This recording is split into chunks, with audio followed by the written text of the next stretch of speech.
BA भाग द्वितीय में सामाजिक अनुसंधान पद्धति पुस्तक में हम प्रश्नावली के प्रकारों का अध्ययन कर रहे थे, जिसमें हम तथ्य संबंधी प्रश्नावली, मत एवं मनोवर्ती संबंधी प्रश्नावली, संरचित प्रश्नावली एवं असंरचित प्रश्नावली का हमने अध्ययन किया। आज हम प्रश्नावली के अन्य प्रकारों में पांचवा जो प्रकार है वह है बंद, सीमित या प्रतिबंधित प्रश्नावली।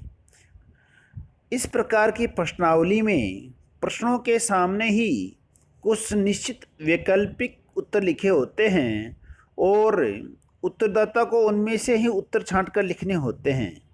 इस प्रकार ऐसी प्रश्नावलियों में प्रश्नों के उत्तर सीमित कर दिए जाते हैं, अतः उत्तरदाता को स्वतंत्र राय देने की छूट नहीं होती और न ही उत्तर देने के लिए उन्हें अधिक सोचना पड़ता है, बल्कि उन्हें पूर्व निर्धारित उत्तरों में से ही किसी एक को चुनकर उसके आगे निशान लगाना होता है।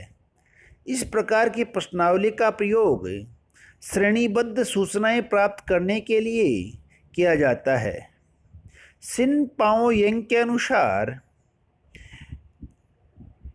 प्रतिबंधित प्रश्नावली में प्राय पूछे गए प्रश्नों के मध्य के अनुसार उत्तर दिए जाते हैं।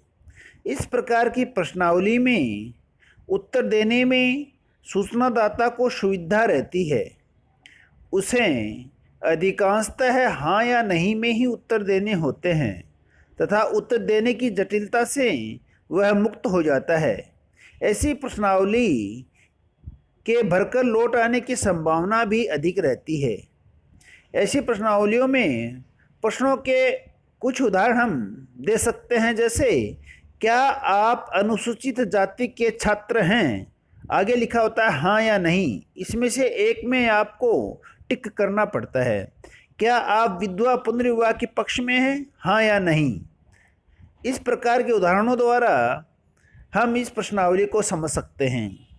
प्रश्नावली का जो छठा प्रकार है वह है खुली, असीमित या अप्रतिबंधित प्रश्नावली, ओपन क्वेश्चनरी।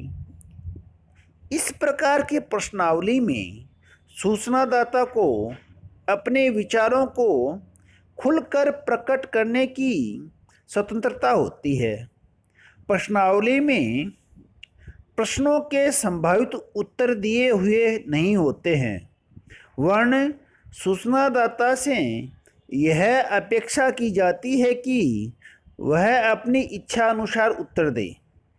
कई बार एक प्रश्न के कई संभावित उत्तर हो सकते हैं, जिन्हें प्राप्त करने के लिए ही ऐसे प्रश्नों का चयन किया जाता है।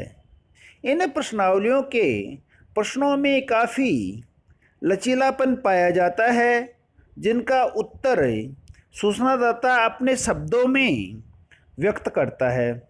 अप्रतिबंधित प्रश्नावलियों का प्रयोग व्यक्तिगत विचारों, भावनाओं, सुझावों आदि के ज्ञात करने, गहन अध्ययन करने एवं विषय से संबंधित प्रारंभिक सूचनाएं संकलित करने के लिए किया जाता है।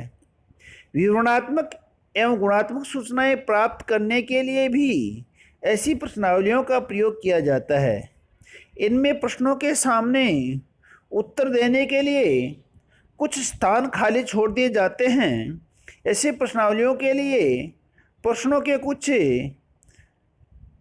उदाहरण हम प्रस्तुत कर सकते हैं, जैसे भारत में आतंकवाद के प्रमुख कारण क्या हैं? इसके आगे हम खाली स्पेस देते हैं, जिसमें उत्तरदाता अपने उत्तर दे सकता है।